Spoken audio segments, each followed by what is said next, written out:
Here's 3 highly safe, highly effective, easy, high probability wrestling takedowns you can use to put someone on the floor and neutralize them when a fight gets to a grappling range in a violent encounter. Grappling just means when you're basically holding on to each other during a fight. Right, so wrestling is the greatest martial art of all time. You should know that by now. Wrestling is just so gangster. It tests your heart, your mind, your physicality, everything in a way that no other sport can come close to. You literally cannot quit in wrestling. Striking is obviously amazing. I love striking, it's my speciality. The thing with striking, there's always that, yeah, but it was a lucky shot or whatever. Do you get what I'm saying? Look at Conor and Jose Aldo. It was like, oh yeah, what if he didn't land that one punch? Would he still have beaten him? In wrestling, you don't have that. Wrestling, you get beaten. Like, to win in wrestling, you have to defeat someone unquestionably. You pin them, you slam them, you manhandle them, you grapple them, you take their fucking soul in a way that no other sport does. It is very difficult. It takes way longer to get better than striking. And for that reason, in my opinion, it's the most respectable sport that is the best base for all fighting. And further to that, it dictates the range of all fights. Whoever has the best wrestling will determine whether the fight goes on the floor or whether the fight carries on the feet. So you have to know some basic wrestling. It's very, very crucial, and it's basically non-negotiable in my opinion. Every man should learn to wrestle. Wrestling has been underpinning most strong societies for the longest time. Spartans, Shaolin Kung Fu wrestle, like strong cultures wrestle, like samurais, it was jiu-jitsu. You need to be able to throw and manhandle someone if you consider yourself a combatant man. So it takes a long time, but I'm gonna give you 3 immediate wrestling throws that you can start learning right now, so that at least you feel like a bit less of a bitch for not knowing fucking wrestling, because you should know some. So it's important to understand when you're learning martial arts, the roots of martial arts. It's the art of warfare. Martial means war.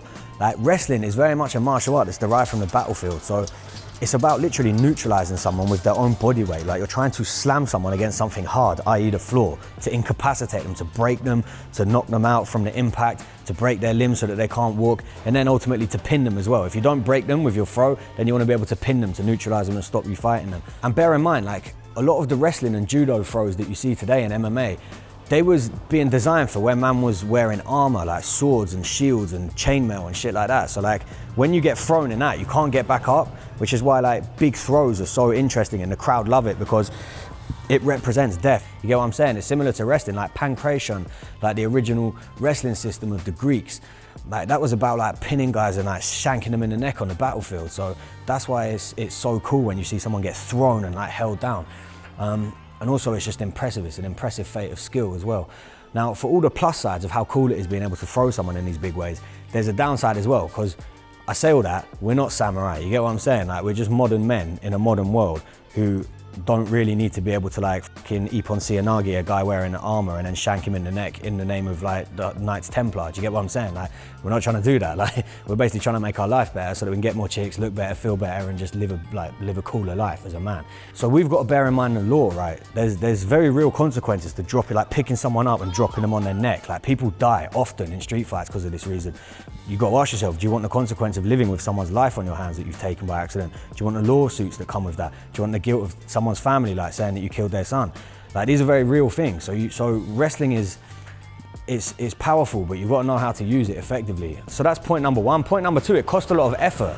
So even if you don't care about the guy that you're about to slam on his head, like, it costs a lot of effort to pick someone up and wrestle and do these big macro throws where you're like lifting someone's whole body weight and slamming them down. Why not just be able to get the same result, put someone on the floor without using any effort? So that's what I'm going to show you here. Effective, safe, legal takedowns that will keep you and your opponent safe, get you out of a dangerous situation, and give you some more confidence knowing that you don't only have one-dimensional self-protection mechanisms, which are just your hands. Like, yeah, boxing's great, but also you need to learn to grapple as well if you're serious about becoming competent as a martial artist. Right, so the 3 moves we are going to look at are the back cracker, hip crusher, and ankle pick. And the 4th bonus one, I'll show you in a minute. Watch these ones first though, because these are the most important. And preface, grappling, being able to control an opponent on the floor requires dedicated training, whether that's newaza in judo, like freestyle wrestling, Brazilian jiu-jitsu obviously. That's a whole nother realm of endeavor, a whole nother realm of practice. For now, we're not gonna go into that, that's for another video. Right now, I'm just showing you how to take someone from standing to the floor. That's what these moves are for. How you control them? Well, you've got to do some training for that, or watch my other videos. When it comes to takedowns, there's basically 2 ways that you can hit them, right? That's either without having contact with your opponent, where I'm just from striking range here, and then I instigate a takedown off the back of that and I grab him, or I just go straight into, like, I'll go straight into a grab and control him like this and then look to take him down from here. Or the second way of taking someone down is where I already have I already put your arms on me. Yeah, I already have some sort of contact with him. So that might be a Muay Thai clinch. That might be like actual wrestling in here. That might be like a body lock position in here. It could be like in a street fight if he's got clothes on, like he's grabbing me like this, like people grabbing hair, like people trying to grab each other. This is all like grappling still, right? So I can take him down like from here, or I can take him down from here. I'll show you variations of both with each of these throws. And by the way, the mechanics of the throw don't really change that much. This is like, what I'm describing here is a phase in fighting called the entry. So most people, this is important for striking as well, by the way, most people only ever train the execution of a technique, but there's 2 other aspects to a technique. There's 3 in total, right? I call them the 3 E's. You've got your entry, your execution, and your exit. So whether that's me throwing my jab on Seb, I have to enter to then execute the jab and then exit again. Those are 3 aspects. Most people only ever train the execution. They only ever think about doing the technique itself. Well, you've got to be able to get in to do the technique and then get out to stay safe. Do damage and don't be damaged is the mantra for all fighting. Hit and don't get hit in striking. Same with grappling, right? So for me to be able to do any of these moves I'm about to show you, I have to enter, get some sort of contact, do the move, whatever I'm gonna do, and then either leave or then follow up with something else. But the point is I then exit from the technique into whatever I do next. So entry, execution, exit. Now, without further ado, back cracker. So very simple, looks like this. Have you got any injuries on your back or anything? No. Not yet. You know Maybe in 5 minutes. Just to let you know, it's this in here. Where I pull here like that and just pull backwards like this. Like that's it. And then he dies. That's the move. That's the move. Yeah. If you've got enough chi, they'll have a seizure. Yeah. Nah, it's all right. It looks like this, right? Let's go. Boom. So that's without contact, here, boom, like that. Give me a bit of resistance, like a little bit. With contact, say we're clinching, we're wrestling. Same exact thing. All throws can be explained with basic first day at school physics, which is I'm leveraging his center of mass over a wedge. That's it, that's all the throw is. So if Henry, remember this one at school, go behind Seb and just crouch down behind him. You know when you're at school and you and your friend are gonna I just push him over like that. He takes a step back and he just sits on Henry like and then you push him over, right? But what's going on there? Like if you did that when you were like 5 years old, which you should have done, because if you didn't, you had a boring childhood. When you do that, all you're doing is learning the basics of throwing, which is you are putting a wedge, which is what Henry was in that moment, a wedge where you wedge something so it can't move anymore. And then you are leveraging, I'm the lever in this moment because I'm the one pushing him, his center of mass, i.e. most of his weight, over that wedge. It's that simple. So whether it's your friend getting pushed over, whether it's you doing it, or in this case with a back cracker, look, I'm wedging here, my hands, I'm turning my hands into a wedge at his waistline where his spine can't bend, and then using my head to lever his mass, all of this, over that wedge. It's very, very simple. So all I'm doing is just driving off the floor like I would for a punch, driving off the floor as I pull in towards me like that, and then just keep driving downwards. So the actual motion is this. I'm coming here, I'm pulling, pushing, and then driving down like that. Pull, push, down, here, one more time. So to be honest, the setup doesn't matter. Whether I'm touching him here, I just clear his hands and then go into my position, or before I even touch him, I can just shoot in like this. I push with my head in here, grab behind his waistline here. And by the way, when you're pulling on this, go for the fused bit of the lumbar in here, the fused bit where the lumbar becomes almost the sacral part of the spine, the coccyx in here, down here, sacrum, sorry. So that's where the spine doesn't bend as much. You wanna get in where there's minimal movement. Whereas if I go up here where his spine can bend a lot, he can kind of go with that. You see that because his spine is designed to bend, whereas here it's not really designed to bend. So again, I pull in, push with my head, and then drive down with my head. Here, boom, keep pushing in. If you're finding it hard for whatever reason, keep pulling. Just keep pulling in, keep compromising the spine like that, and just go straight back down. Right, key point for this to work is that you need to go in a straight line. I need to literally drive Seb straight back over his own foundations. I need him to go straight back like that. As soon as he starts bending and being able to move his legs like this or start circling, I don't have the technique. So here it's gonna work because I go straight back. As soon as I lose that angle and he starts resisting a bit, so his defense is to circle and not let me push him straight back. So as soon as you start circling, going back, what I can look to do now is go into my second move, which is the hip crusher, Well, all I'm gonna do, assuming I've got a good hand position, I just duck under his arm like this, circle, and now take my back control. So I keep my grip the same the whole time, go under his arm, and now I want to minimize space and pull him in close so he can't get away and consolidate my grip. And by the way, the grip for this, you can use an S grip, which looks like this. You can use a gable grip, which looks like this here. So you've got S grip here, gable grip here, or butterfly grip here. Those are your three general grips that you use for grappling. So it doesn't matter whether I'm wedging here, like this, or like this. All of them work as long as you pull his hips in and drive his spine back. So I'm going from here to here like this and pulling. If you look at my arms, locking everything and squeezing it like a lat, like a row. Like this, I'm using my strong lats, using my rotation of my shoulders and pulling in like this. And what I'm doing is minimizing the space between my back and his chest, which will give me control. I'm trying to put the center of my chest in the center of his back. Now it's gonna be hard for him to get away. Boom. And I rest my forearms on top of his pelvis like this, here, like that. Boom. And there's loads of details. We can go and hold like seminar about where to grip, how to grip, which hand goes on top.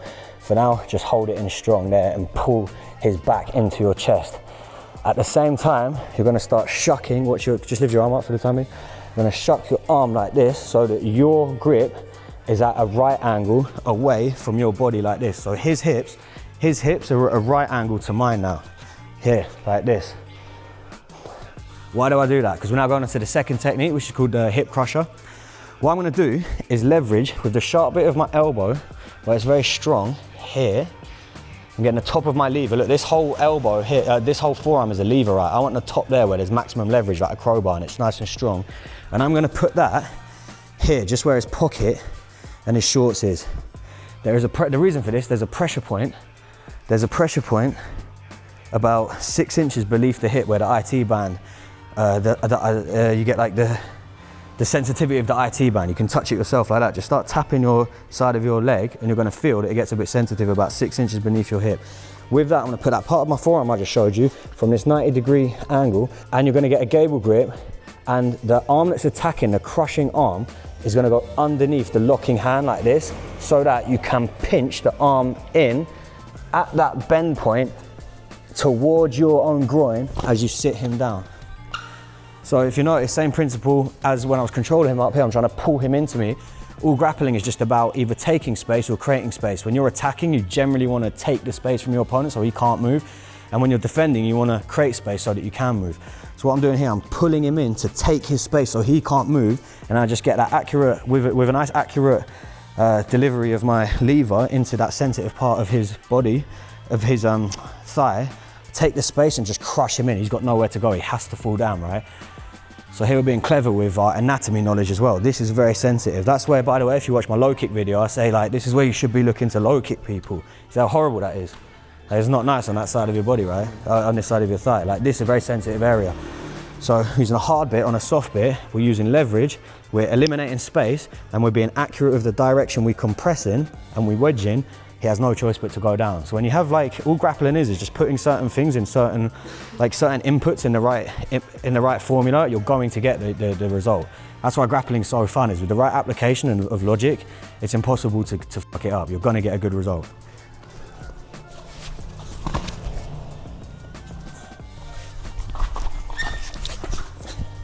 It looks simple, it is simple, and it is that effective. It looks like magic, and it is. The reason the hip crush is great, by the way, this is a really important point for fighting in general, that is, you want to get behind your opponent. Being behind your opponent is so effective because you stay safe, he can't really hit you as much, and he can't see your attacks coming. And you've got access to the most dangerous parts of him, which is his sort of spinal cord here. Do you get what I mean? So it's a very, very powerful position. You generally want to be behind your opponent always. We just looked at it off the variation of the backcracker where you duck under his arms and get behind him. There's tons of ways you can get behind someone. Let's just look at one other way quickly, which is called the arm drag. It's a really important move to learn, and it will often be the fastest way you can use to diffuse a violent encounter and overcome an opponent before the situation gets like horrible and people start getting stabbed and punched and stuff like that. The arm drag is very important for self-protection. Looks like this. Here. It's literally that easy. It actually is that easy. So here,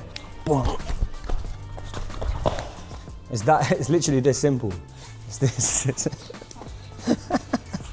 So that's an arm drag. So basically what it looks like quickly, bonus technique, with the opposite arm that you're dragging, so his right arm, my left arm, so same side here, but it's mirrored. So look, my left arm, his right arm, here. I just grab the wrist like that, open it out, other arm threads underneath, grabs the bottom of his elbow, and I pull it across my body like that until he takes a step ideally, then I step round like that. It's so simple.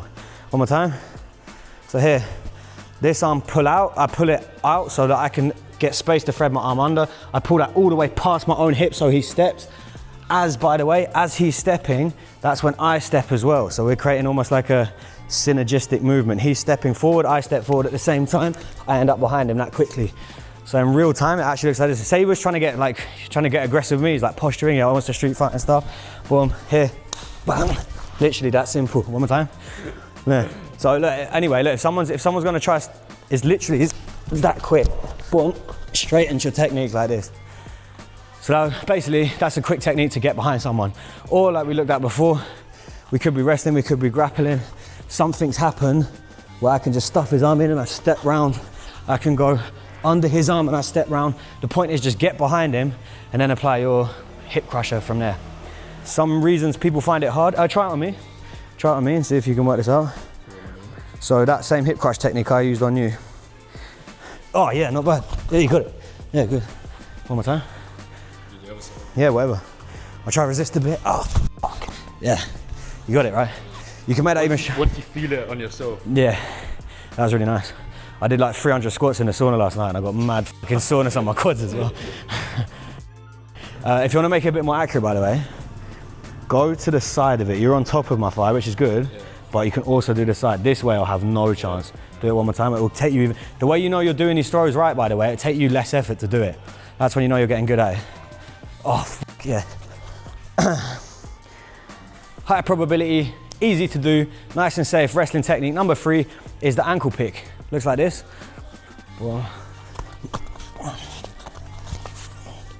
One more.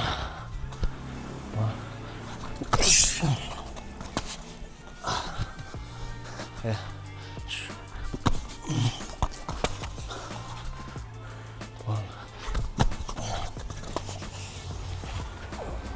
So there's 2 variations, yeah. That's number 1. The other variation,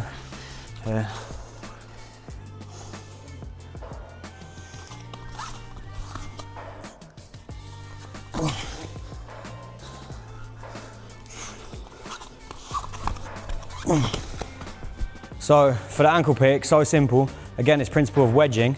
All I'm doing is looking at his anatomy and going, well, what way doesn't it bend? His knee bends this way, guess what? It doesn't bend this way. So all I'm trying to do, creating a wedge of my hand like this, I pull his heel towards me as I wedge with my shoulder against his knee, literally into his kneecap like this.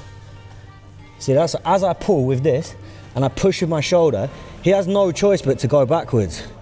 It's that simple. I'll come this way. All I've got to do is be fast enough to get down and accurate enough to hit the right position, i.e. my shoulder onto his kneecap and then pulling his ankle with my hand, and I've got the move. It's that simple. So I'm here, just drop down, press like that, press in.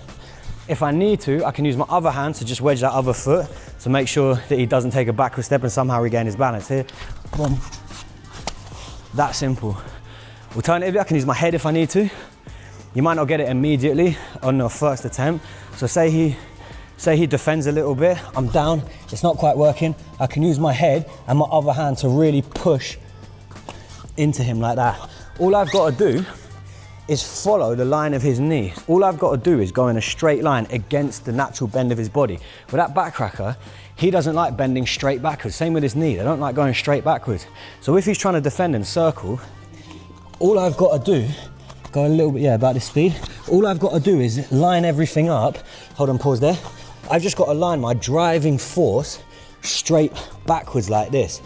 If he can circle faster than I can do that, keep circling, now I don't really have that same technique. If I go to the side, he can step round, he can sort of defend, he can get out of it. So keep moving around. I need to keep up with his ability to circle so that I'm always, when I go to push, I'm straight here. You see, I'm going straight through him like that and getting this hyperextension effect. Anytime I'm not straight on him, I'm not getting quite the same hyperextension, and he can quite kind of counterbalance like that. Very, very simple.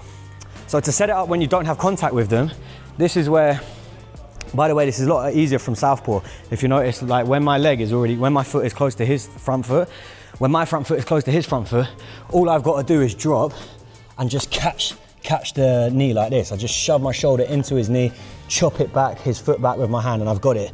So the closer I can start like this, bang, bang, bang, just drop. Now I can go. I can get both legs if I need to, like this. You can do it from orthodox, from a closed stance like this. By the way, this is called an open stance because we're both open, our rear sides are open to each other. So that would be southpaw, and orthodox would be an open position. Closed position is where you're both in the same stance, so like orthodox, orthodox, southpaw, southpaw. I can do the same thing still here. I've just got to be wary that when I drop, I'm going in that straight line again. Shoulder comes in, drive back, grab the arm. In terms of the grip, if you can pin a cup like this, that's great. You might just want to lock all the way through where you get your elbow pit to the back of his Achilles, and you grab your own shoulder like this. Same, and then you've got a free hand here. Grab the other leg and you just drive. Active toes on the floor. Use your glutes to pop forward. Drive shoulder into him, and just drive your head past him like that. Here, bubble like this. And again, if you find him, do it one more time and defend it a little bit. If you find he's not going down because he's starting to circle out a little bit, you're losing the leg, it's not tight enough, all you've got to do is just sense where he is in that straight line. Pause there. I know my angle here is going to go this way, and I need it to go this way. So here, look, I don't have the move quite as well. I can feel that. So I need to just slightly adjust a little bit. Now when I go, I know he's going to go back because I made that adjustment. So that's when you don't have contact. You start from out here, you throw your shots, you can throw your kicks or whatever, and then just drop straight down. If your head's close enough, great, use your head. Chop into, blast through your head through his knee and just pull the leg like this. Grab that other one if you need to. If you already have contact, exactly the same thing again. Just clear the hands, throw them up, pull them to the side, get a reaction from him doing something, and then just go again. Head into the knee, grab the hand, or elbow behind his Achilles like that, shoulder into the knee. So either the head and the arm like this, your head into his knee and your hand like this, or your shoulder into his knee and your elbow like this. Both of them are just as effective as each other. With this, you have more options to grab the other leg, and you've got other kinds of attacks you can do as well from there. And by the way, just a little tip here, even if you're struggling to get low enough to hit this low ankle pick, you can use a variation of the ankle pick and the back cracker. You can combine the two to get what's called a blast double. So look, Seb, notice what I do here. I'm just going to demonstrate and you can see the differences. Okay?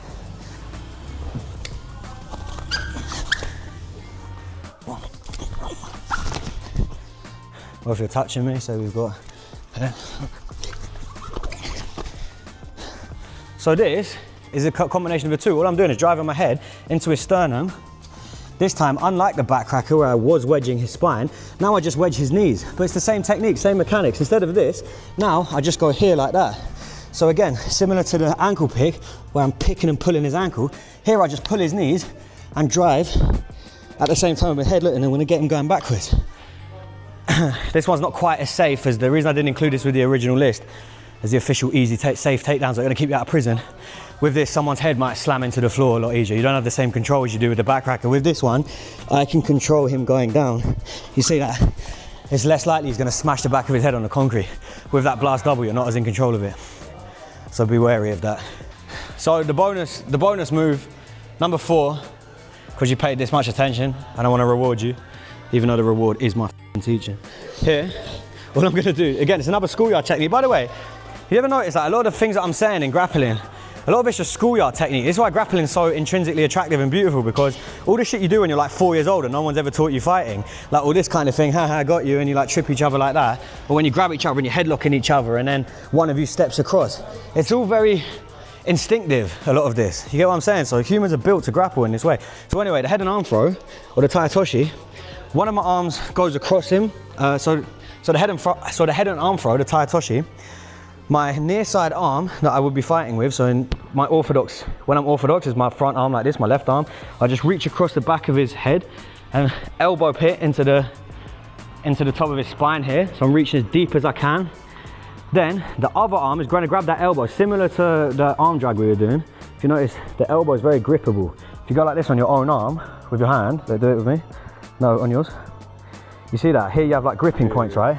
You can do that from this position, from this position, from this position. Those two fingers are really useful for catching the humerus, the bottom of the upper part of the arm. Here, boom, boom, like that. So I'm going deep here and deep here like that.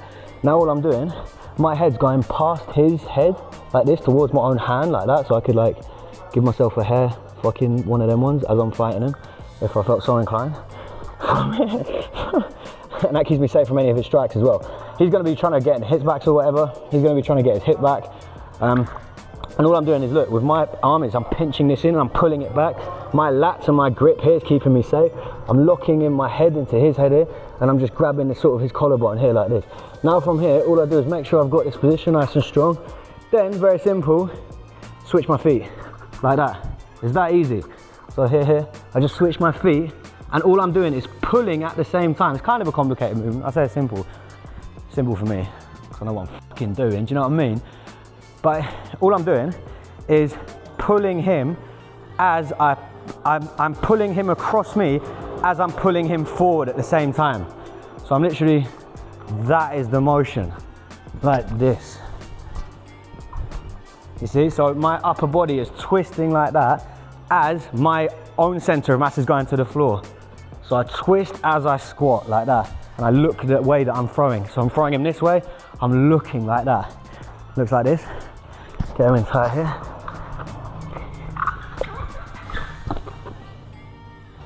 Watch your foot. So a key detail for beginners, your own foot that you're using to trip them, as they fall, you need to pull that back, because they're gonna fall on that ankle. It might break your ankle or your knee. So if you watch me, when I go with Seb, I put this across. Another key detail, I can extend to pop. You see this motion here? As I pull him and I feel him cross me, I pop like that. That's gonna take his balance even more. Then look, did you see at the last minute, as he was falling, I pulled this foot back. If I don't do that, he's likely gonna fall on that. It's a more advanced one. I said it's a bonus. Focus on the other three to begin with, yeah? So as your free throws, to someone up in a street fight, using grappling, take them down, stay safe, and stay out of prison as well, you get me? Oh, by the way, like the video, obviously, comment, obviously, subscribe, obviously, and join Don Dojo. You get what I'm saying? You get this level of fighting instruction, one-to-one support from me, training footage feedback, diet, mindset, cardio, everything you can want, physique, everything. Plus you get connected to a network of fighters, guys all fighting, having their first fight, their first title fight, their 20th fight, and you get full support. And you get more girls as a result of learning to fight, you get what I'm saying? And you get to, and it's a network for business as well. We've got some rich guys in there, so if you want to get your money up so you can train full time like me, get involved.